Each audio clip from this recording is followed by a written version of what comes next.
โลกมันวุ่นวายนะไม่มีวันสงบหรอกคนในโลกมันก็อยู่กันด้วยกิเลสเบียดเบียนกระทบกระทั่งกันตลอดเวลาไปแก้ตรงนั้นเราแก้ไม่ได้เราตัวเล็กนิดเดียวพยายามฝึกตัวเองให้สามารถอยู่ได้อย่างสงบสุขในทุกๆสถานการณ์พวกเราได้เปรียบคนประเทศอื่นนะคนศาสนาอื่นอะไรเงี้ยคือเรามีธรรมะเป็นศาสตร์ที่สอนให้เราฝึกตัวเองจนเราสามารถอยู่ด้วยความสงบสุขในทุกๆสถานการณ์โลกวุ่นวายมันเรื่องของโลกมันกระทบกระทั่งได้แค่ร่างกายเราแต่มันกระทบเข้ามาไม่ถึงจิตใจเราศาสตร์ของพระพุทธเจ้านะวิเศษมากท่านถึงบอกนะว่าคนทั่วๆไปนะเวลามีปัญหามากระทบเข้าที่ร่างกายที่ชีวิตความเป็นอยู่แล้วมันก็จะกระทบครั้งที่สองต่อเนื่องเข้ามาคือกระทบเข้ามาที่ใจส่วนสาวกของพระพุทธเจ้านะปัญหาความทุกข์ยากอะไรนะมันกระทบได้แต่ร่างกายแต่มันกระทบเข้ามาไม่ถึงจิตใจเรามีศาสตร์ที่จะฝึกจิตของเราให้พ้นจากความทุกข์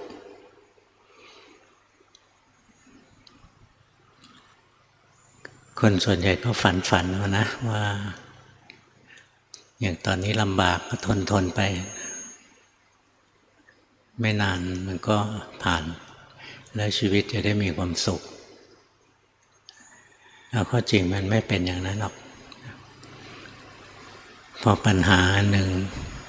จบไปปัญหาใหม่มันก็มาปัญหาบางทีปัญหาเก่ายังไม่จบนะปัญหาใหม่ก็มาแล้วซ้อนกันเข้ามาตลอดเวลาโลกมันเป็นอย่างนี้แหละเราไปเพ้อฝันว่าโลกจะต้องมีสันติภาพมีความสงบสุขคนในโลกจะต้องดีต่อกันช่วยเหลือเกื้อกูลไม่เอาเปรียบกันอะไรเงี้ยเป็นความฝันเขาเรียกว่าโลกในอุดมคติซึ่งมันไม่เคยมีก็เพ้อฝันกันไป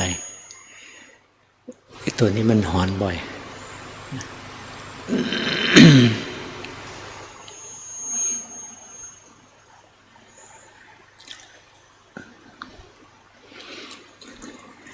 เรามาเรียนศาสตร์ของพระพุทธเจ้ากันเบื้องต้นรักษาศีลเอาไว้ถ้าจากนั้นก็เป็นงานฝึกจิตฝึกใจของเราเองรักษาศีลก็คือดูแลคำพูดและการกระทำของเราไม่ให้เบียดเบียนคนอื่นไม่ให้เบียดเบียนตัวเองเราไม่เบียดเบียนคนอื่นไม่เบียดเบียนตัวเองก็มีเวลามาฝึกจิตฝึกใจตัวเองการฝึกจิตฝึกใจของเรานั้นมันมีงานสำคัญอยู่สองงานคือการเจริญสมาธิทำสมถกรรมฐานกับเจริญวิปัสสนากรรมฐานพระพุทธเจ้าท่านบอกว่าสมถกรรมฐานและวิปัสสนากรรมฐานเนี่ยมันเป็นสิ่งที่เราควรเจริญนะด้วยปัญญาอันยิ่ง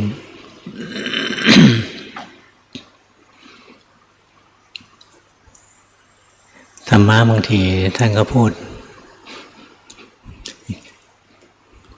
พลิกแปลงไปนะตามจริตนิสัยตามวาสนาบารมีของคนฟังโดยทั่วๆไปท่านก็พูดถึงทุกข์สมุทัยนิโรธมรรคทุกข์ก็คือรูปนามสมุทัยคือตัณหานิโรธคือพระนิพพานความดับทุกข์มรรคก็มีองค์ บางทีท่านก็สอน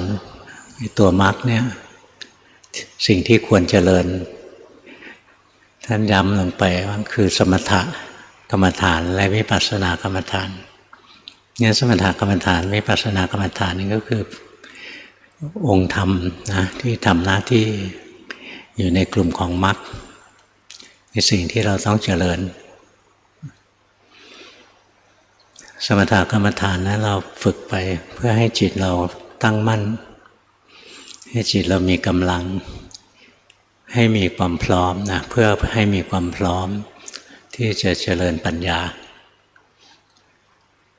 เราไม่ได้ทำสมถกรรมฐานเพื่อความสุขความสงบความดีอะไรทั้งสิ้นแหละความสุขเป็นของไม่เที่ยงความสงบก็ไม่เที่ยงความดีก็ไม่เที่ยงยังเป็นโลกียธรรมอยู่แต่เราทำความสงบทำความตั้งมั่นนะของจิตให้เกิดขึ้นเพื่อการเจริญปัญญาหรือการทำวิปัสสนากรรมฐานนั่นเองแล้วถ้าเราเจริญปัญญาได้มากพอนะมรรคผลก็จะเกิดขึ้นจิตใจเราเข้าถึงความบริสุทธิ์หลุดพ้นพระเจ้าท่านบอกว่าบุคคลเข้าถึงความบริสุทธิ์ได้ด้วยปัญญาในปัญญาตัวนี้ต้องเป็นวิปัสสนาปัญญาปัญญามีหลายอย่างนะปัญญาอย่างโลกก็มีปัญญาในการทำสมถะก็มีเราจะทำสมาธิให้จิตตั้งมั่นให้จิตสงบก็ต้องมีปัญญาเหมือนกันทำโง่ๆโดยไปไม่รู้เหตุรู้ผลอะไรมันก็ไม่ได้ผลนะแต่ปัญญาที่เลิศ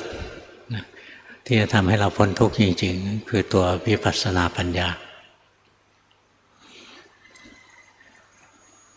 วิปัสสนาปัญญามันจะมีได้นะถ้าจิตเรามีสมาธิที่ถูกต้องมากพอพอเรามีสมาธิที่ถูกต้องทำให้มากเจริญให้มากปัญญามันก็จะเกิดเมื่อเราต้องพยายามฝึกตัวเองสิ่งที่เราต้องฝึกนะถ้าเราไปดูในองค์มรรคอริยมรรคมีองค์8นะทั้งหมดนะเป็นเรื่องของการฝึกจิตฝึกใจเท่านั้นยังเป็นการฝึกในปัญญาเบื้องต้นนะเป็นตัวสัมมาทิฏฐิความเห็นถูกสัมมาสังกัปปะความคิดถูกมีความคิดความเห็นที่ถูกต้องนี่เป็นปัญญาขั้นต้นเราก็ต้องพัฒนานะไม่พัฒนาก็ไม่ได้การสร้างสัมมาทิฏฐิในเบื้องต้นนะอาศัยการฟัง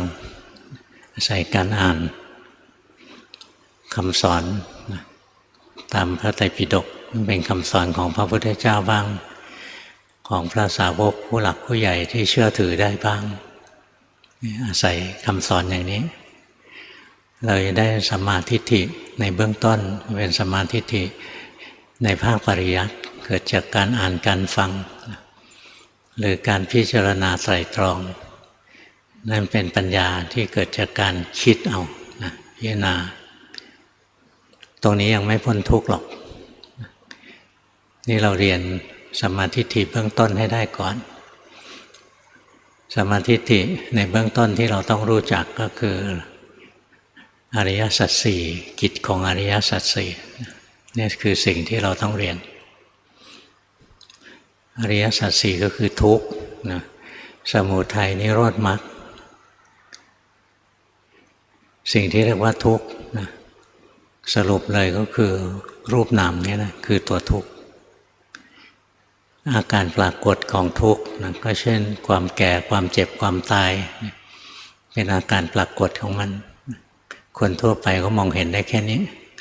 เวลาแก่ขึ้นมานะร่างกายไม่แข็งแรงไม่กระฉับกระเฉงป่วยบ่อยอะไรไม่มีความสุขกินข้าวก็ไม่อร่อยนอนก็ไม่หลับขับถ่ายก็ไม่สะดวกอะไรเงี้ยแก่เดินโซซัสโซเซ เนี่ยอันเนี้ยเป็นธรรมะที่ท่านชี้ให้ดูนะสำหรับคนซึ่งอินทรีย์ยังไม่แก่กล้าก็ดูความทุกข์ง่ายๆอย่างเงี้ยแก่ก็เป็นทุกข์เจ็บก็เป็นทุกข์ตายก็เป็นทุกข์พลัดพรากจากสิ่งที่รักจากคนที่รักก็เป็นทุกข์นะต้องเจอกับสิ่งที่ไม่รักเจอกับคนที่ไม่รักก็เป็นทุกข์ปรารถนานะมีความต้องการอะไรแล้วไม่ได้อย่างที่อยากก็เป็นทุกข์นะ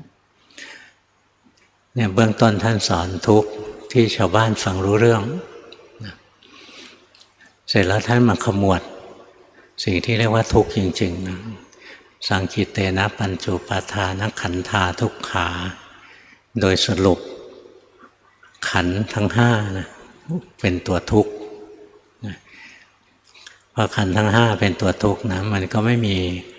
คนแก่คนเจ็บคนตายคนพลัดพรากจากสิ่งที่รักคนประสบจากสิ่งที่ไม่รักมันมีแต่ขันธ์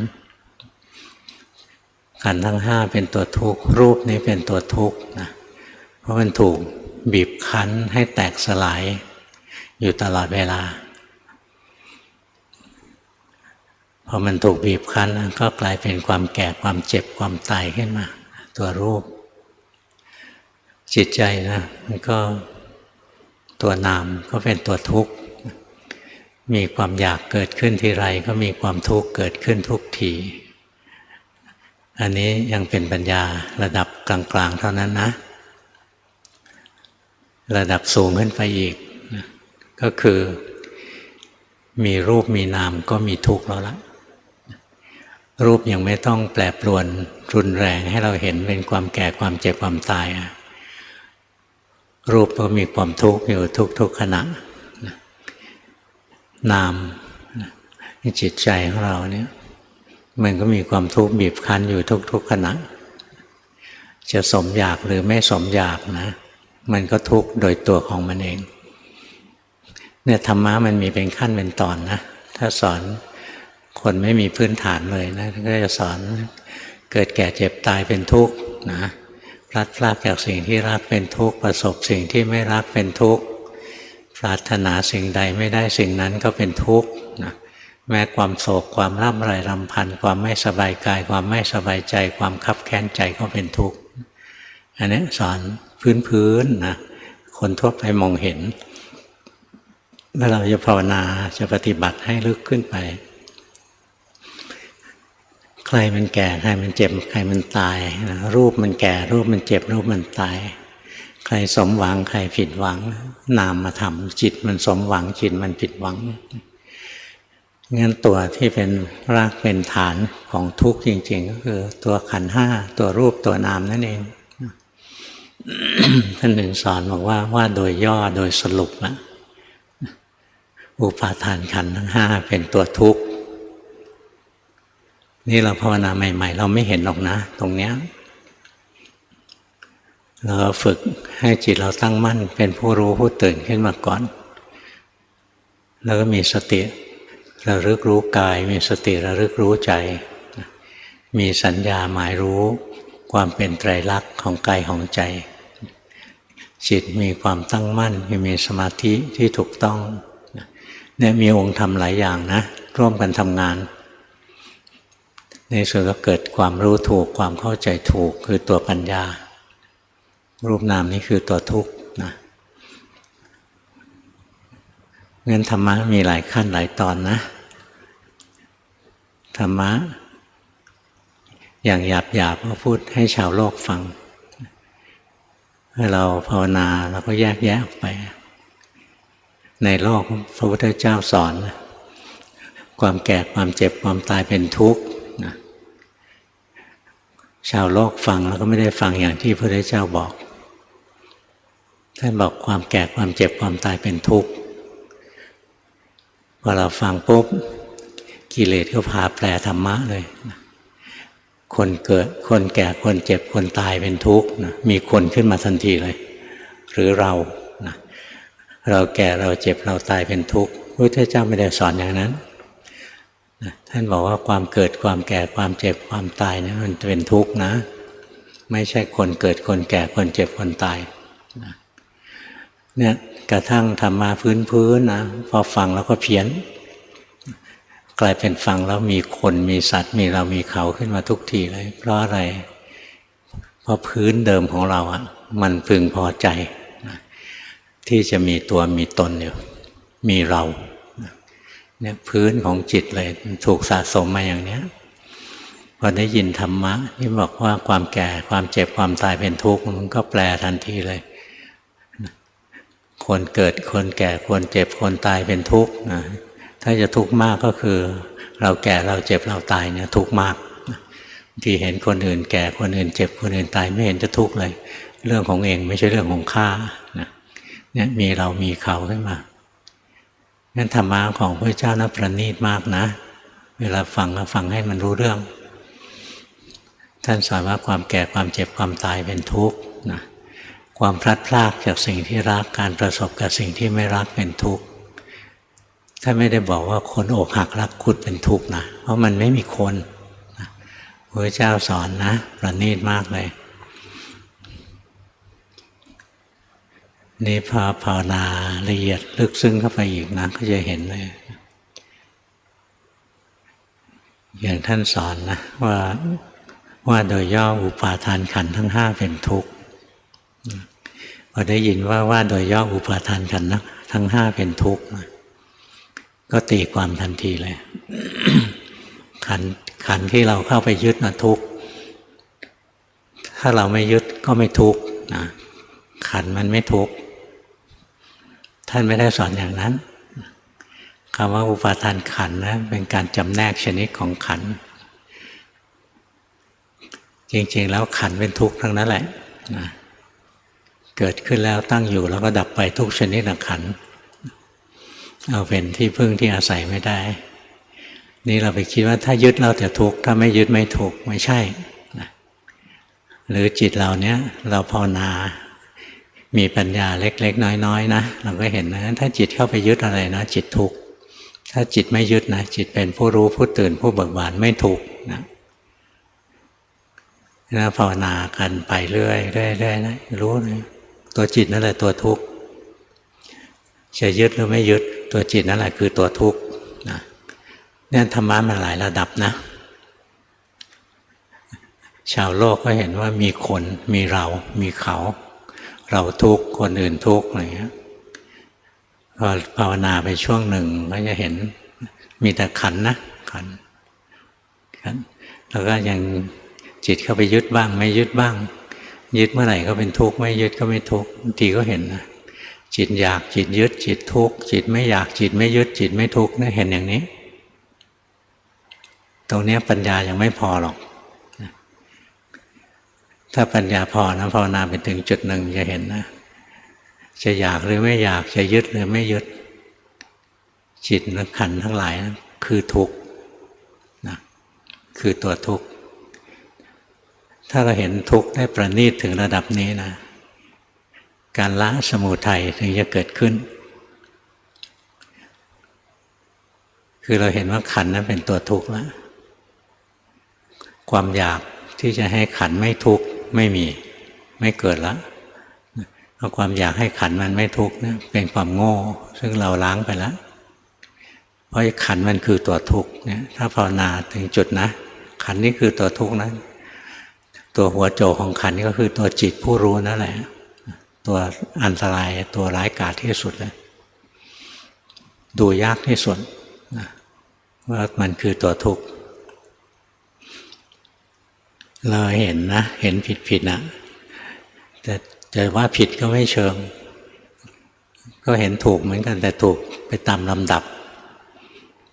เราเห็นว่าจิตอยากจิตยึดจิตทุกข์จิตไม่อยากจิตไม่ยึดจิตไม่ทุกข์นะ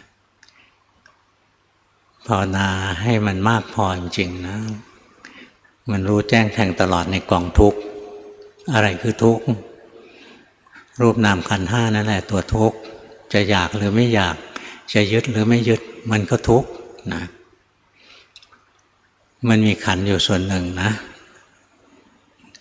ที่ไม่ใช่อุปาทานขันธ์คือพวกโลกุตรจิตทั้งหลายนะกับโลกุตระเจตสิกที่เกิดร่วมกับโลกุตระจิตในพวกเราฟังไม่ค่อยรู้เรื่องหรอกนะ พวกนี้เป็นขันธ์แต่ไม่ใช่อุปาทานขันธ์เพราะว่าไม่ใช่ที่ตั้งของความยึดมั่นได้ไม่มีใครยึดมั่นโลกุตระจิตหรอกนะแต่มันเที่ยงไหมมันไม่เที่ยงมรรคจิตเที่ยงไหมไม่เที่ยงผลจิตเที่ยงไหมไม่เที่ยงนะเพราะฉะนั้นในส่วนของขันธ์เนี่ย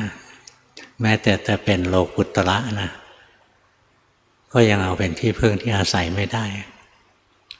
เพราะมันเป็นของที่เกิดแล้วก็ดับไปเหมือนกันเหมือนกับธรรมะฝ่ายโลกียะทั้งหลายนั่นแหละแต่พอจิตมันรู้แจ้งแทงตลอดจริงนะจิตมันปล่อยวางมันวางกระทั่งโลกุตระจิตนะไม่ได้หิวโหยอยากได้อะไรมันวางจิตทุกชนิดลงไป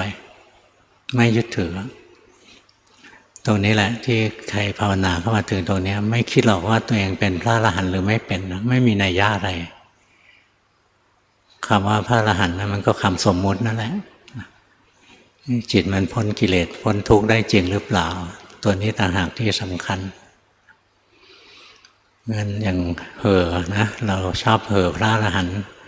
หรือองค์นั้นพระอรหันต์องค์นี้พระอรหันต์อย่างหลวงพ่อบางคนก็มาตั้งให้เป็นพระอรหันต์ตั้งเยอะนะบอกประสาทกินเอาสิเอาอะไรมาตั้งเรื่องอย่างนี้มันรู้ได้เฉพาะตนเองว่ากิเลสเรายังเหลืออยู่ไหมจิตยังเข้าไปยึดไปถืออะไรไหมงั้นเราค่อยๆฝึกนะค่อยๆฝึกไปจิตเราก็จะค่อยๆห่างความทุกข์ออกเป็นลำดับอย่างปุถุชนที่ไม่เคยได้ยินธรรมะก็คิดว่าเราแก่เราเจ็บเราตายเป็นทุกข์คนที่เรารักแก่เจ็บตายเราก็เป็นทุกข์ด้วยอย่างนี้มันมีคนมีสัตว์นะในโลกเขารู้สึกอย่างนี้ทั้งนั้นแหละพ่อเราตายเราก็ทุกข์นะแม่เราตายเราก็ทุกข์อะไรเงี้ยบางคนพ่อมีมรดกเยอะพ่อตายมีความสุขดีใจอะไรเงี้ยไม่มีความแน่นอนนะแล้วแต่กิเลสจะพาไปพวกเราได้ยินได้ฟังธรรมะของพระพุทธเจ้าแล้วเราก็มาฝึกตัวเองเบื้องต้นรักษาศีล 5ไว้ทุกวันแบ่งเวลาฝึกจิตฝึกใจให้สงบและตั้งมั่น2 อันนะสงบอย่างเดียวไม่พอสงบส่วนใหญ่ที่ทำสมาธิกันมันเป็นมิจฉาสมาธิเกือบ100 ละ 100เลยนะกล้าพูดเลยนะเกือบ100 ละ 100ทำมิจฉาสมาธิกันสมาธิเคร่งเครียดบ้างสมาธิเคลิบเคลิ้มบ้างนะควายทั้งคู่เลยนะ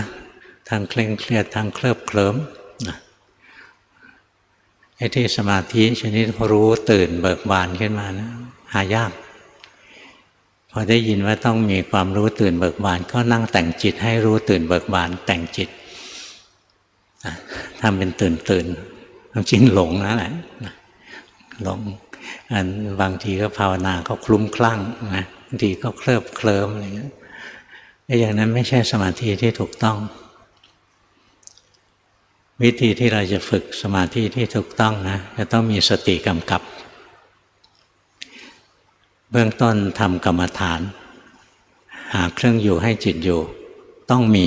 เครื่องอยู่ให้จิตอยู่นะแล้วมีวิหารธรรมแล้วก็มีสติรู้เท่าทันจิตใจตนเองไปเช่นเราหายใจออกรู้สึกหายใจเข้ารู้สึกเห็นร่างกายหายใจออกเห็นร่างกายหายใจเข้าเมื่อจิตใจมันถลำลงไปเพ่งลมหายใจไปเพ่งร่างกายรู้ทันนะว่าจิตถลำลงไปเพ่งแล้วหรือหายใจเข้าหายใจออกอะไรก็ทำไปเถอะนะถ้าจิตหนีไปคิดเรื่องอื่นลืมว่าตอนนี้กำลังทำกรรมฐานเห็นร่างกายหายใจอยู่อย่างนี้ก็จิตก็หลงไปถ้าเรามีสติรู้ว่าจิตหลงไปจิตก็ยังไม่หลงก็จะตั้งมั่นขึ้นชั่วขณะค่อยๆฝึกไปเรื่อยวิธีฝึกสมาธินะอย่าอยากสงบอย่าอยากให้จิตดีอย่าอยากให้จิตสุขใช้จิตธรรมดาอย่างเงี้ยไม่ต้องโลภ จิตโลภเป็นอกุศลจิตไม่มีสติความโลภมันถึงแทรกเข้ามาได้เพราะฉะนั้นเราทำกรรมฐานไปนะมีวิหารธรรมอันหนึ่งแล้วทำกรรมฐานไปด้วยความมีสติทำไปแล้วจิตเราหลงไปที่อื่นเรารู้ทันจิตถลำลงไปเพ่งอารมณ์กรรมฐานเรารู้ทันตรงที่เรารู้ทันนั่นแหละเรียกว่าเรามีสติสติเป็นตัวรู้ทันแล้วทันทีที่สติรู้ทันสภาวะที่กำลังปรากฏเช่นจิตกำลังหลงไปหรือจิตกำลังเพ่งอยู่เนี่ยสภาวะของความหลงสภาวะของความเพ่งเรารู้ทันนะไอ้สภาวะที่ผิดมันก็จะดับทันทีนะสภาวะพวกนั้นเกิดจากอกุศลทั้งนั้นเกิดจากโลภอยากปฏิบัติบ้างบางทีก็เกิดจากหลงเคลิบเคลิ้มลืมเนื้อลืมตัวไปเพราะฉะนั้นทำกรรมฐานสักอย่างหนึ่งนะต้องทำนะถ้าอยากจะดีต้องทำมีวิหารธรรมไว้แต่วิหารธรรมไม่ใช่คุกไว้ขังจิตห้ามจิตหนีไม่ใช่วิหารธรรมมันเป็นแค่เครื่องสังเกตที่เราอยู่หายใจเข้าพุทหายใจออกโทจิตเราหนีไปคิดเรื่องอื่นเรารู้ทันนะเนี่ยเรารู้ทันนะเพราะจิตมันหนีไปจากการรู้การหายใจนะหนีไปคิดเรื่องอื่นแล้วลืมว่ากำลังหายใจอยู่พอเรารู้ทันว่าจิตมันหลงไปอย่างเงี้ยจิตที่หลงก็ดับจิตที่รู้ก็เกิดเมื่อจิตรู้กับจิตหลงนะมันตรงข้ามกันเหมือนเหรียญสองด้านด้านหัวด้านก้อยนะถ้าไม่ออกหัวก็ออกก้อยก็มีเท่านั้นเองคือถ้าไม่รู้ก็หลงอะไรนี่เราฝึกเรื่อยๆนะหลงแล้วรู้หลงแล้วรู้ไปทำกรรมฐานอย่าอยากสงบจิตดีก็ได้จิตเลวก็ได้นะฟุ้งซ่านก็ได้อะไรก็ได้แต่เรารู้ทันมันไปเรื่อยๆเดี๋ยวมันก็สงบเองแหละนะมันสงบเองจิตที่สงบนะมีสติกำกับจิตใจอยู่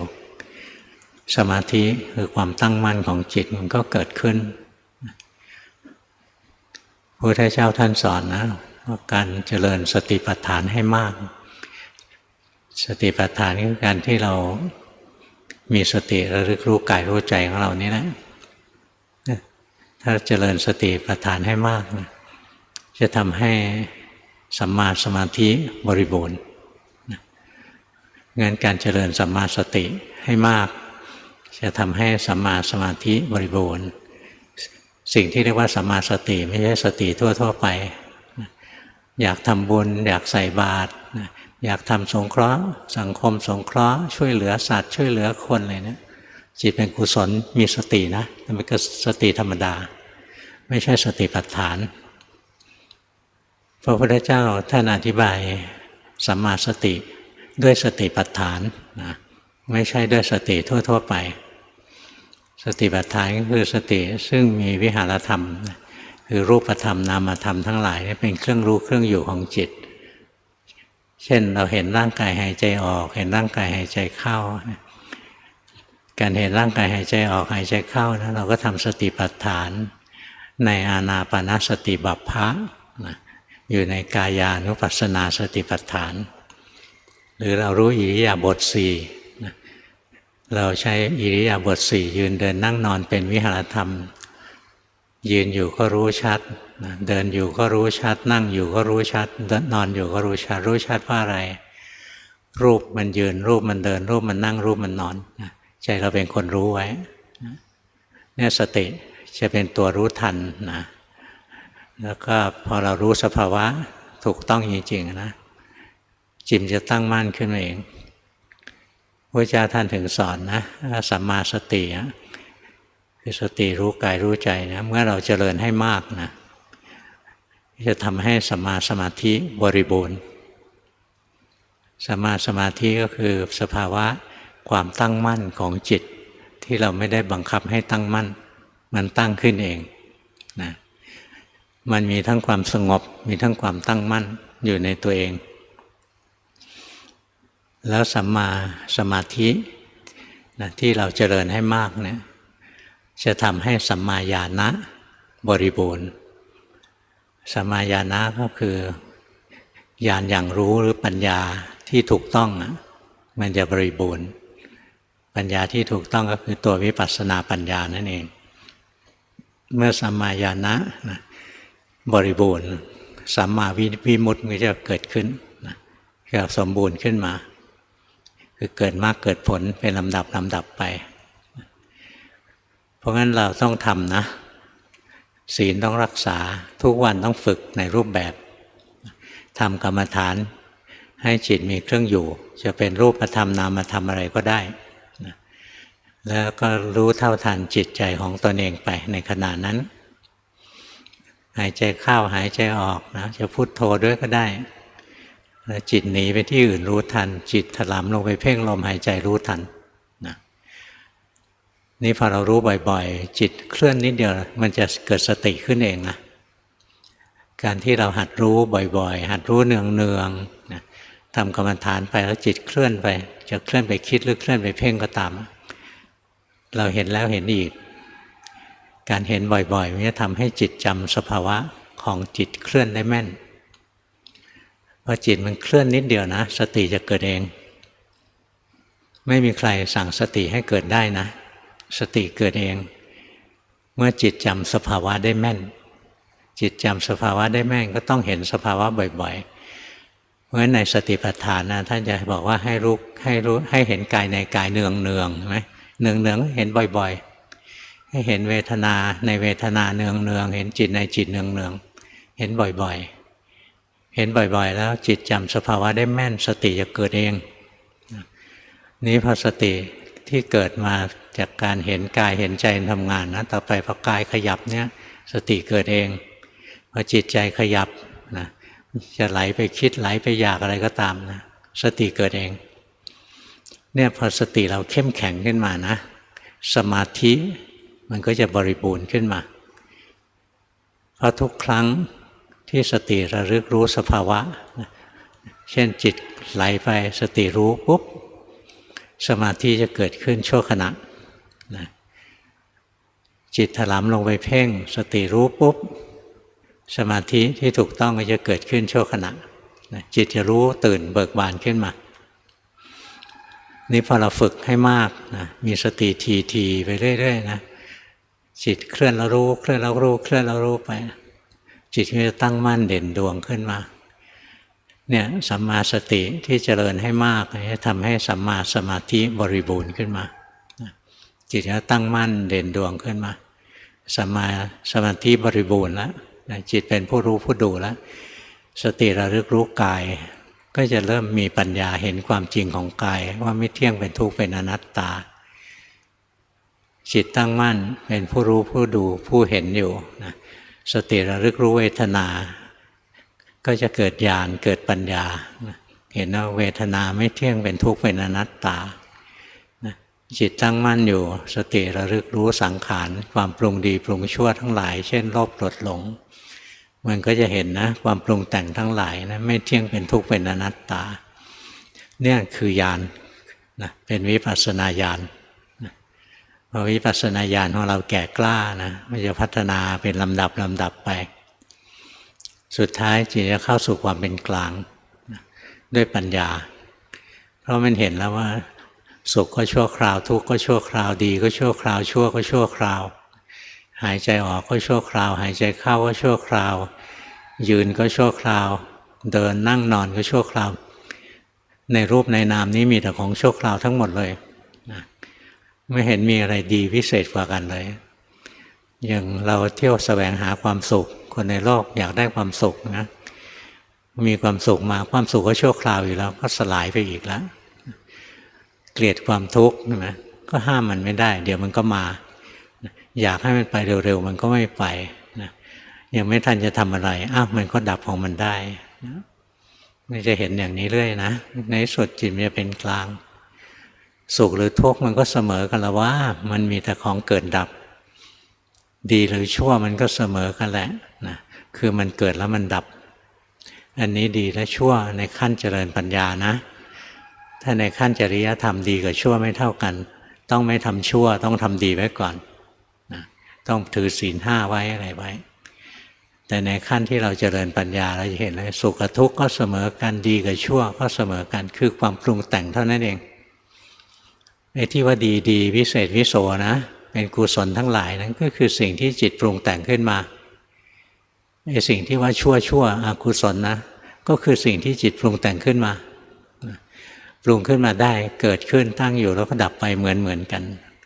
เพราะฉะนั้นจิตจะเป็นกลางต่อสุขและทุกข์ต่อดีและชั่วเพราะปัญญาเห็นความว่าทุกสิ่งทุกอย่างนะเกิดขึ้นตั้งอยู่แล้วก็ดับไปเหมือนกัน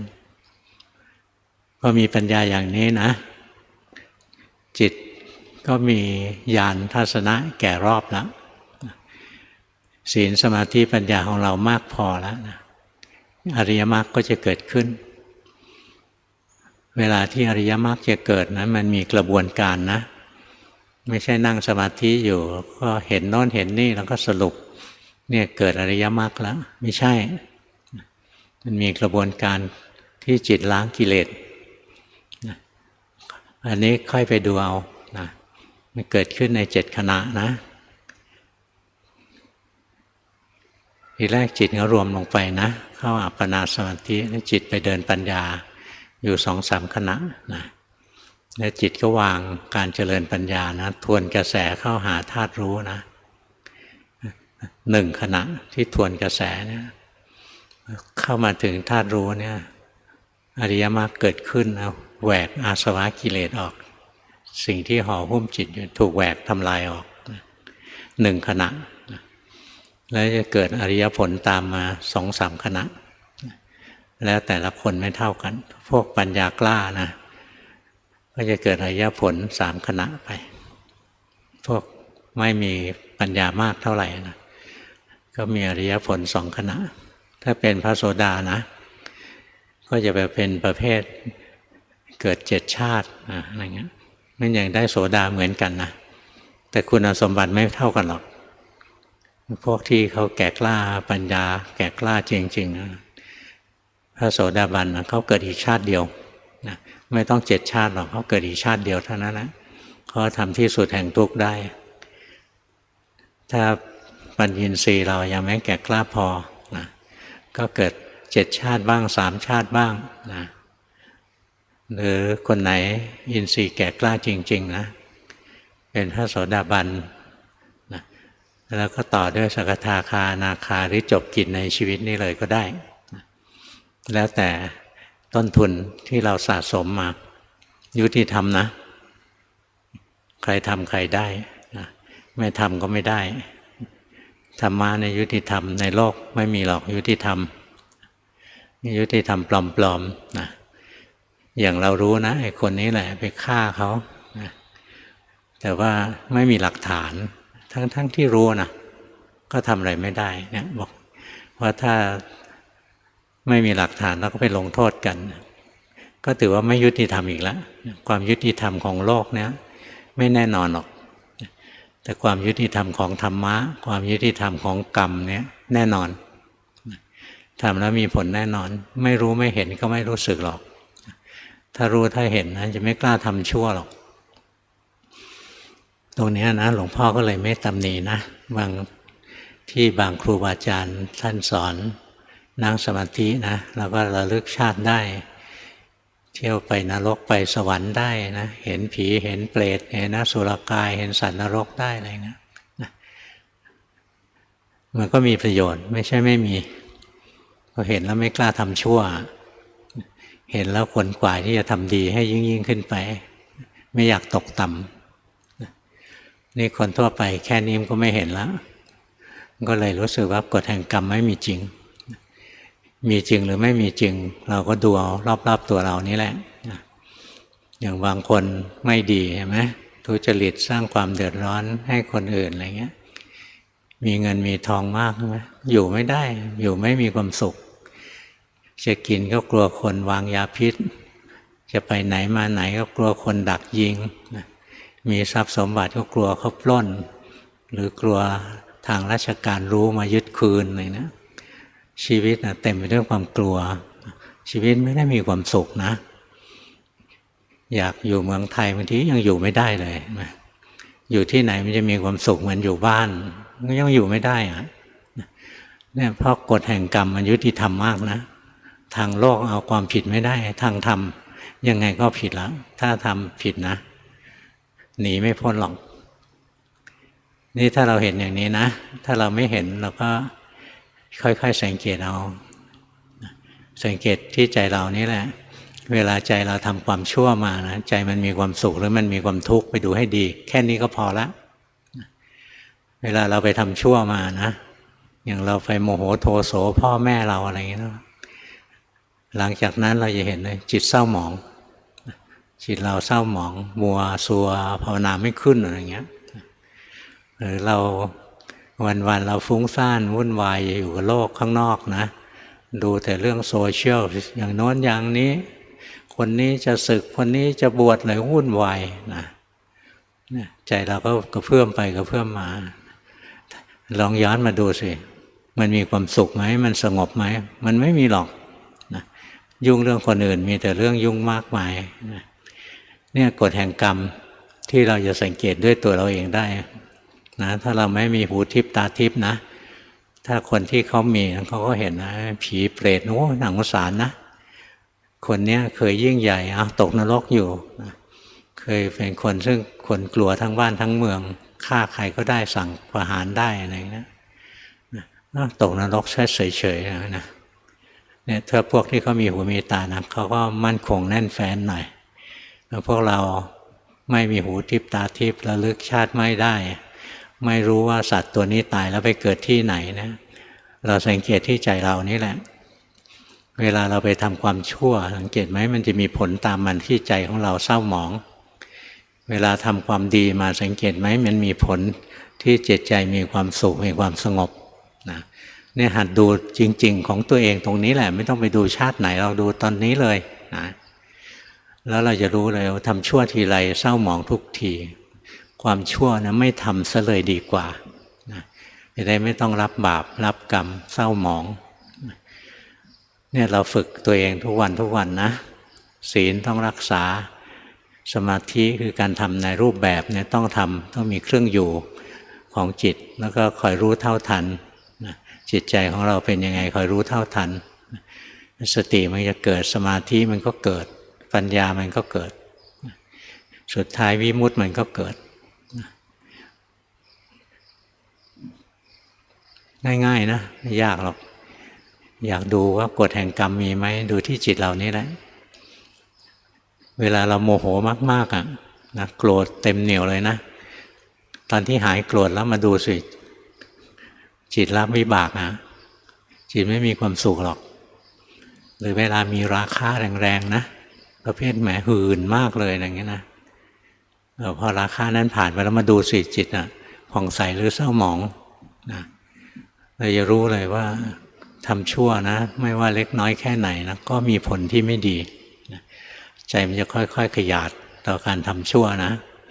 จะขวนขวายที่จะทำดีให้มากขึ้นมากขึ้นเพื่ออะไรเพื่อจะได้พ้นจากการเวียนว่ายทุกข์แล้วทุกข์อีกอยู่อย่างเงี้ยใจมันจะค่อยๆอยากพ้นไปนะก็จะขยันภาวนาฝึกทุกวันนะแล้ววันหนึ่งจะได้ดีโลกเขาก็วุ่นวายอย่างนี้แหละนะเราไม่ห้ามมันไม่ได้แต่เราไม่วุ่นวายไปกับโลกก็เท่านั้นแหละวันนี้เทศเท่านี้นะส่งกันบ้านเบอร์ 1จิตเคยเห็นจิตไม่ใช่เรา2 ครั้ง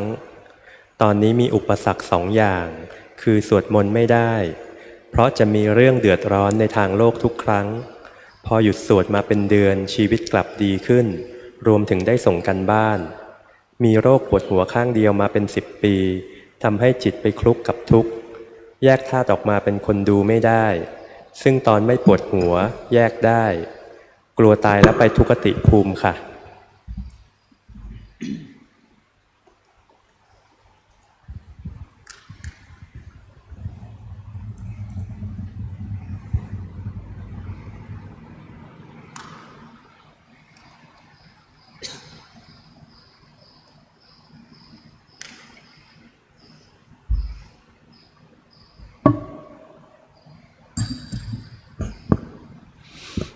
ที่ฝึกอยู่ก็โอเคนะมันก็ดีขึ้นไปเรื่อยๆแหละทำไปสม่ำเสมอนะทุกขติจะไปหรือไม่ไปสังเกตง่ายๆมันไปไม่ไปก็เพราะจิตเรานี่แหละจิตเศร้าหมองไม่มีทุกขติเป็นที่ไปหวังได้ว่าจะไปทุกขติจิตผ่องใสนะก็หวังได้ว่าจะไปสุขติงั้นสังเกตจิตใจของเราไปถ้าจิตเศร้าหมองนะโอกาสไปทุกขติก็มีระหว่างจิตเศร้าหมองกับจิตผ่องใสอันไหนมันเกิดบ่อยก็สังเกตเอาแล้วเวลาจิตมันเศร้าหมองก็ไม่ต้องไปว่ามันรู้ทันมันไปเรื่อยๆไม่ต้องไปอยากให้หายเศร้าหมองหรอกจิตเศร้าหมองรู้ว่าเศร้าหมองถ้าอยากให้หายนะก็กลายเป็นจิตเศร้าหมองหนักเข้าไปอีกเพราะตรงอยากนะมันกิเลส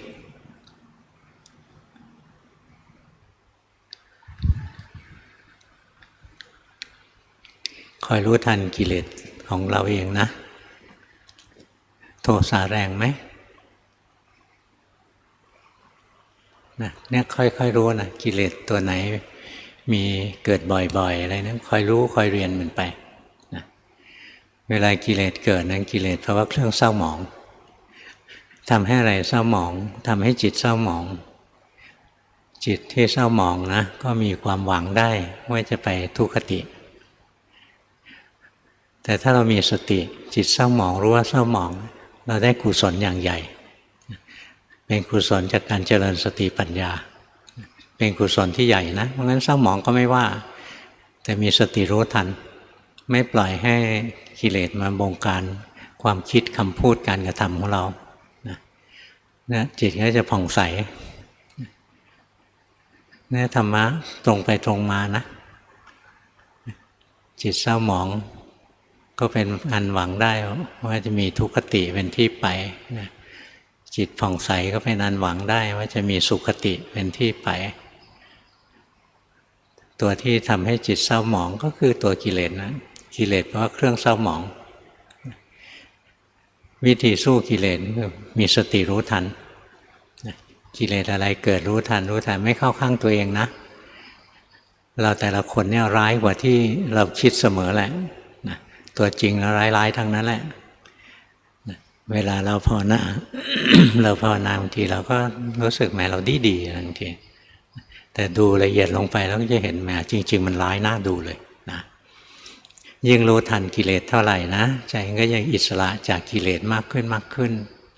นะก็จะดีขึ้นเรื่อยๆแหละที่ฝึกมามันก็ดีนะไปทำอีกเบอร์สองเห็นธาตุไฟดินลมน้ำมาปรากฏทีละอย่างก็ดูรู้ไปเหลือแต่จิตไหวยุบยิบอยู่กลางอกเห็นจิตมันเป็นผู้นึกเองคิดเองแล้วก็ดับเองแล้วก็มาใหม่อีกซ้ำๆบางครั้งมันจะปรุงแรงๆกระเพื่อมใหญ่ๆก็ดูไปจนจิตมันปวดมากปวดนานปวดที่จิตจนหมดเวลาล่าสุดเหมือนจิตอยู่ในถุงหนาๆขอการบ้านไปทำต่อค่ะดีแล้วล่ะเห็นอย่างนั้นนะก็จริงๆมันก็เป็นอย่างนั้นแหละจิตเรานะไม่อิสระจิตเราถูกขังอยู่แต่ไม่ภาวนาไม่เห็นหรอกมันถูกอาสวะกิเลสห่อหุ้มเอาไว้มันก็ดิ้นรนปรุงแต่งอยู่งั้นแหละอาสวะมันเกิดจากอวิชชาอวิชชามันก็เกิดจากอาสวะมันหล่อเลี้ยงซึ่งกันและกันเรียนรู้ความจริงของรูปของนามไปวันหนึ่งก็ทำลายอวิชชาไปอาสวะก็ถูกทำลายไปหลวงพ่อภาวนานะหลวงพ่อก็เห็นจิตมันถูกหุ้มอยู่นั่นแหละแล้วมันทนไม่ได้นะมันรู้เลยว่าตั้งแต่เกิดมาเนี่ยเราไม่เคยเป็นอิสระแต่ตัวเองเลยไม่เป็นไทยเราเป็นทาสเราถูกขังนะถูกจำคุกอยู่ตลอดตั้งแต่เกิดมามองเพื่อนร่วมโลกมันก็ถูกขังอยู่ด้วยกันทั้งหมดเลยพอเห็นอย่างนี้นะใจมันทนไม่ได้หรอกใจมันต่อสู้นะว่าถ้าแหกคุกอันนี้ไม่ได้ก็ไม่เลิกหรอก ที่เห็นน่ะดีแล้วล่ะนะแล้วมันไม่มีอะไรหรอกมันมีแต่ทุกข์ปัญหาตอนนี้ก็คือจิตมันไม่เป็นกลางต่อทุกข์นะปัญหามีอันเดียวแหละมันไม่เป็นกลางพอเห็นจิตถูกห่อหุ้มอยู่ก็ไม่ชอบแล้วนะเห็นจิตมันไหววิบวับยิบยับมีแต่ทุกข์ไม่มีอย่างอื่นเลยก็ไม่ชอบแล้วนะมันมีแต่เรื่องไม่ชอบอ่ะไม่เป็นกลางให้รู้ทันลงไปนะไม่เป็นกลางก็รู้เอา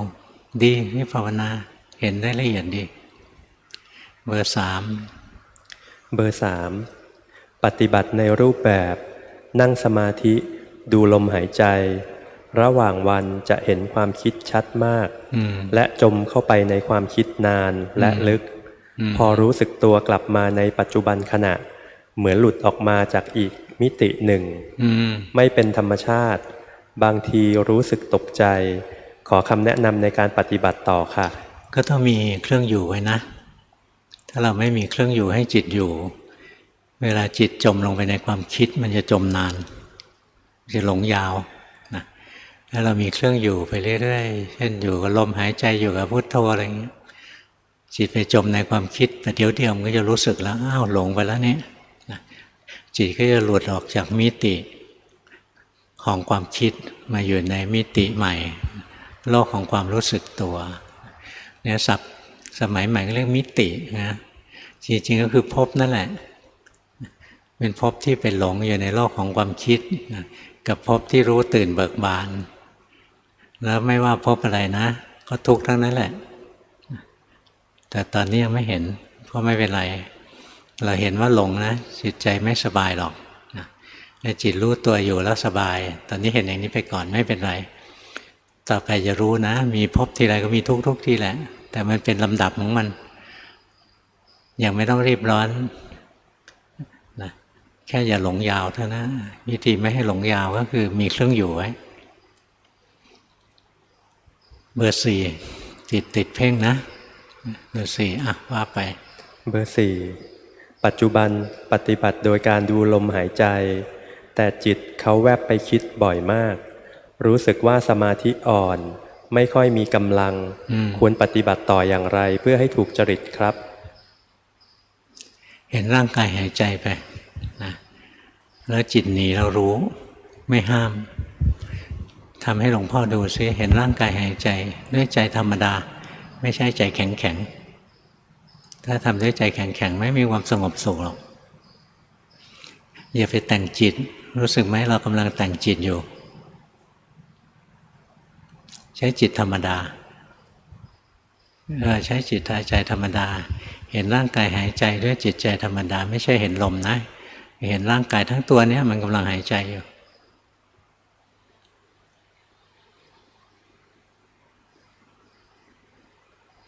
สังเกตไหมเราส่งจิตไปดูแล้วจิตเราเคลื่อนลงไปที่ร่างกายเห็นไหมตรงนี้เพราะฉะนั้นต่อไปนี้นะดูร่างกายหายใจไปแล้วพอจิตเราเคลื่อนเข้าไปที่ร่างกายให้เรารู้ทันจิตเคลื่อนไปคิดเรื่องอื่นให้เรารู้ทันนะฝึกตรงนี้เลยนะฝึกให้เยอะๆเลยเห็นร่างกายหายใจไปแล้วจิตถลำลงไปจ้องให้รู้เนี่ยมันจะอย่างเนี้ยนะมันจะไหลออกไปหายใจใหม่หายใจซิหายใจด้วยใจสบายหายใจด้วยใจสบายอย่างนั้นแหละไม่ได้แต่งใจให้สุขให้สงบนะไม่แต่งใจ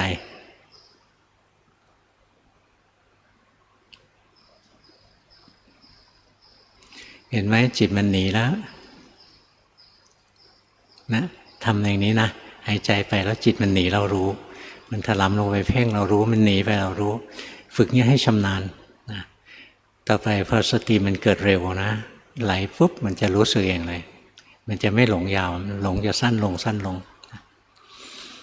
เบอร์ 5เบอร์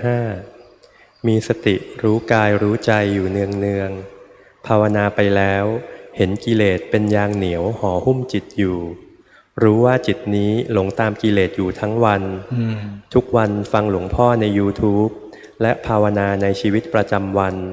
ขอคำแนะนำเพื่อไปภาวนาเพิ่มเติมค่ะทำสม่ำเสมอนะทำไปเรื่อยๆมันก็จะดีขึ้นดีขึ้นแหละสังเกตไหมตอนนี้จิตใจเราเดี๋ยวนี้กับแต่ก่อนนะไม่เหมือนกันละนะมันมีพัฒนาการขึ้นมาแล้วนี่เราเฝ้ารู้เฝ้าดูนะจิตใจเราก็ดีขึ้นดีขึ้นแต่เราไม่ได้เอาเป้าหมายที่ดีหรอกมันดีเองแหละเป็นผลพลอยได้ก็ให้ฝึกไปเราจะเอาความพ้นทุกข์ไม่ได้เอาความดีแต่ยิ่งฝึกมันก็ยิ่งดีขึ้นเรื่อยๆแล้ว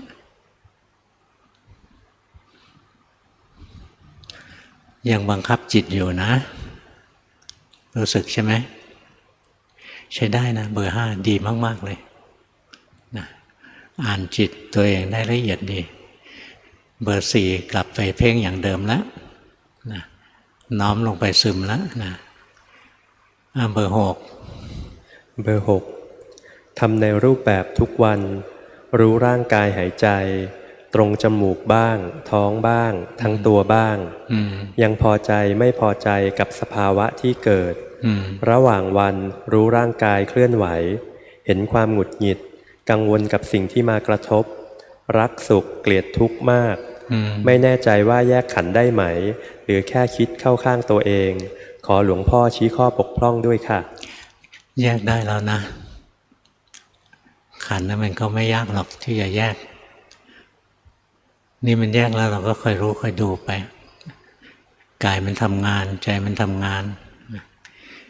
เวลามีข่าววุ่นวายไม่ดีอะไรเนี่ยเศรษฐกิจไม่ดี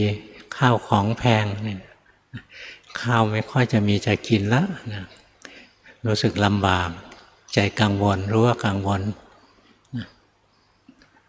เฝ้ารู้เฝ้าดูไปนะอยู่กับโล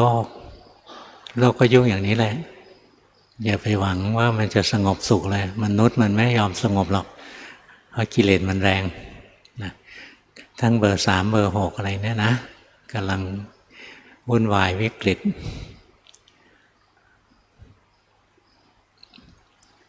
สังเกตใจเราไปนะที่มันคลุ้มใจมันกังวลอะไรเนี่ยนะเพราะมันห่วงตัวเองมันรักตัวเองเราก็ไม่ห้ามหรอกมันจะห่วงมันจะรักหรือมันกังวลในครอบครัวของเราเป็นห่วงอะไรเงี้ยห่วงทีไรก็ทุกทีนะเฝ้ารู้เฝ้าดูเราจะรู้ว่าความเป็นห่วงความกังวลนะไม่มีประโยชน์อะไรหรอกนะถ้าปัญหามันจะเกิดมันก็เกิดแล้วเพราะฉะนั้นในท่ามกลางปัญหาที่เรากำลังเผชิญเนี่ยทำไงใจเราจะร่มเย็นเป็นสุขอยู่ได้ดูนะโลกนี้เหมือนความฝันทั้งเบอร์ 3ทั้งเบอร์ 6โลกนี้เหมือนความฝันเท่านั้นแหละบางทีก็ฝันดีบางทีก็ฝันร้ายแต่สุดท้ายก็ว่างเปล่าถ้าตื่นขึ้นมาแล้วก็ไม่มีความฝันเหลืออยู่แล้วพยายามมองนะโลกนี้ทั้งโลกนะ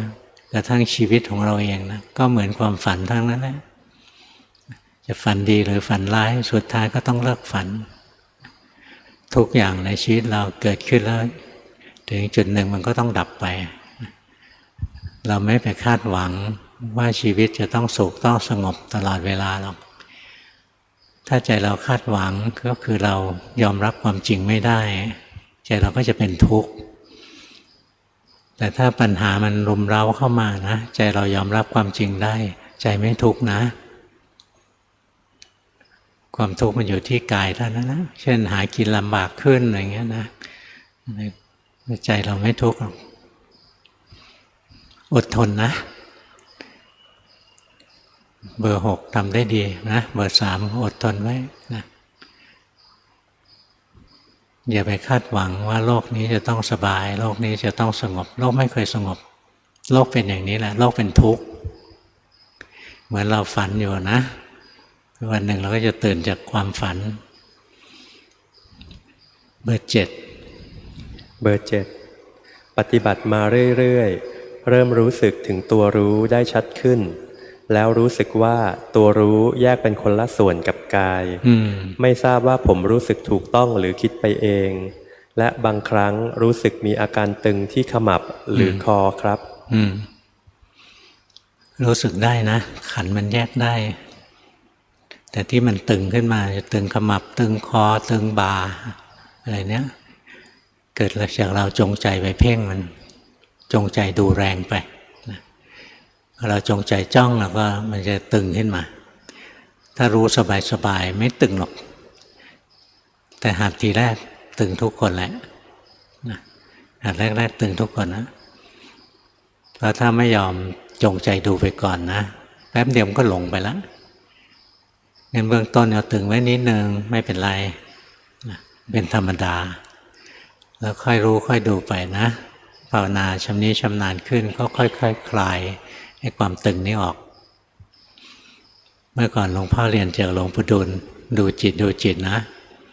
ทีแรกก็ตึงนะเพราะเร่งไปเพ่งจิตเอาไปเพ่งใจก็ตึงอยู่นะฝึกไปเรื่อยๆก็เป็นธรรมดาไม่ตึงดีแล้วล่ะนะเบอร์ 7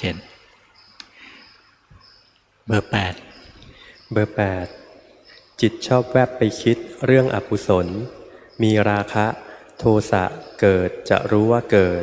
แต่ไม่สามารถระงับได้นั่งสมาธิทุกวันตอนเช้าและก่อนนอนตอนก่อนนอนจะง่วงทำสมาธิแล้วมีความฟุ้งระหว่างวันตามดูได้บ้างเวลานั่งสมาธิแล้วหว่างคิ้วจะรู้สึกตึงๆไม่แน่ใจว่าทำสมาธิถูกต้องหรือไม่ครับนั่นแหละเหมือนที่ตอบเปิด7นะไอ้เรื่องตึงๆอ่ะมันจงใจแต่เบื้องต้นมันจงใจก่อนทุกคนแหละอย่างหลวงพ่อหัดดูจิตทีแรกนะดูซะปวดตาเลยแทนที่เอาจิตรู้จิตนั่งกับเอาตารู้จิตดูซะเมื่อยลูกตาเลยเป็นทุกคนแหละนะธรรมดาฝึกไปเรื่อยๆมันก็จะดีขึ้นแหละนะใช้ได้นะค่อยๆฝึกไป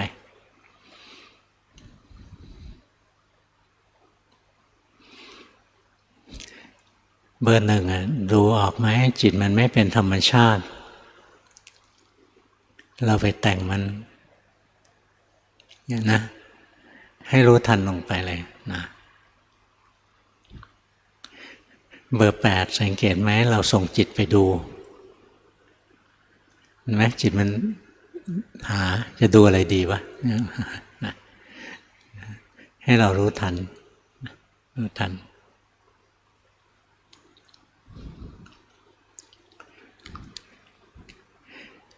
เบอร์ 6ถอนจิตขึ้นมานิดนึงเบอร์ 6นะจิตมันเพ่งแรงไปจมลงไป